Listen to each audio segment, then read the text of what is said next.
ভারত পাকিস্তান ম্যাচে ফকর জামানের আউটকে ঘিরে বিতর্ক থামছেই না। বিতর্কিত এই আউট নিয়ে আইসিসির কাছে অভিযোগও করেছে পিসিবি। এবার সেই আউট নিয়ে মুখ খুললেন পাকিস্তানের কিংবদন্তি শহীদ আফ্রিদি। পাকিস্তানের একটি সংবাদ মাধ্যমে ভারত পাকিস্তান ম্যাচে তৃতীয় আম্পায়ারের দায়িত্বে থাকা শ্রীলঙ্কার রুচিরা পাল্লিয়া গুরুগোকে ইঙ্গিত করে মন্তব্য করেন। শহীদ আফ্রিদি সংবাদ মাধ্যমে বলেন, তার তো আইপিএলও আম্পায়ারিং করতে হবে। তার মতে আইপিএলে দায়িত্ব পাওয়ার জন্যই ভারতের পক্ষে সিদ্ধান্ত দিয়েছেন রুচিরা।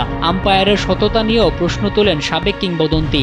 আফ্রিদির সাথে সুর মিলিয়ে শোয়েব আক্তারও বলেছেন ফকর আউট ছিলেন না। স্যান্ডেলিনা সো, রূপচর্চায় আভিজাত্য। ফকরের সেই বিতর্কিত আউট নিয়ে আইপিএলকে টেনে এবার কি নতুন কোনো বিতর্কের জন্ম দিলেন শহীদ আফ্রিদি?